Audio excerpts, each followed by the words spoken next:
नमस्कार मित्रांनो, आपण आजचे हवामान पाहणार आहोत.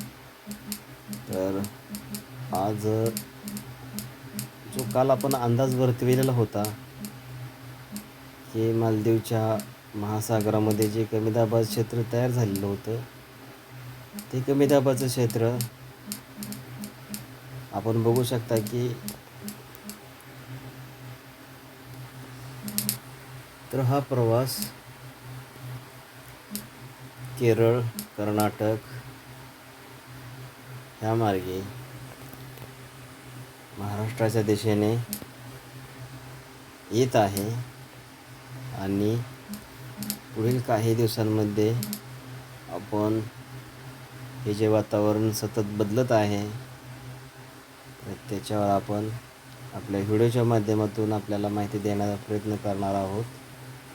तर आपण बघू शकता,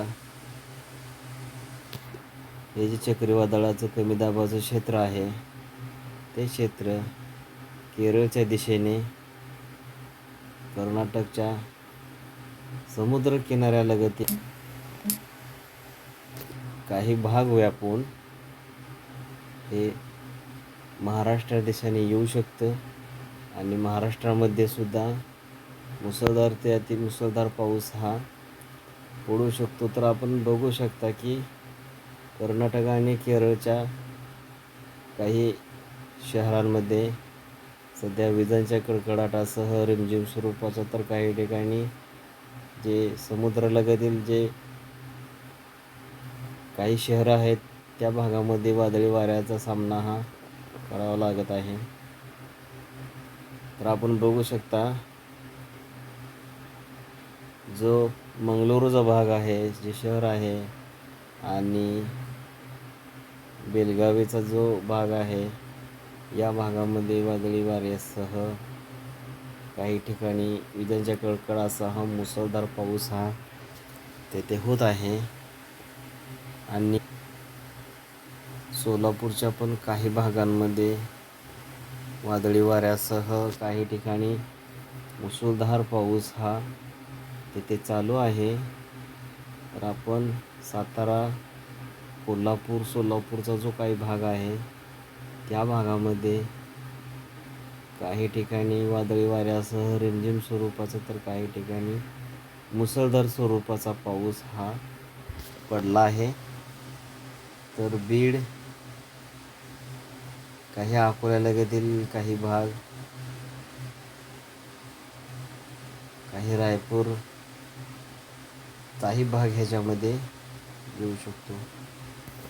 तर सतत वातावरण बदलत असून जे कमी दाबाचं क्षेत्र तयार झालेलं आहे त्या कमी दाबाच्या क्षेत्रामुळे महाराष्ट्रात वातावरणात बदल झालेला आहे. तर पुढील काही दिवसांमध्ये मुसळधार पाऊस आणि वादळी वारे अशा स्वरूपाचं वातावरण तयार होणार आहे. त्यासाठी आपल्या शेतकरी बांधवांनी आपल्या ज्या शेतीच्या मशागती आहेत ते लवकरात लवकर करून घेणं गरजेचं आहे. कारण जे कमी दाबाचं क्षेत्र मालदीवच्या महासागरात तयार झालं, तर हे तयार झालेलं मालदीवच्या कमी दाबाचे क्षेत्र जे समुद्र भागामध्ये आहे त्याचा परिणाम आपण महाराष्ट्र, तेलंगणा, केरळ, कर्नाटक, आंध्र प्रदेश ह्या भागांमध्ये पुढील काही दिवसांमध्ये वादळी वाऱ्यासह मुसळधार पाऊस होऊ शकतो असा हवामान विभागाने अंदाज वर्तवलेला आहे. परंतु पुढील काही दिवसांमध्ये आपल्या व्हिडिओच्या माध्यमातून आपल्यापर्यंत माहिती देण्याचा प्रयत्न करणार आहोत.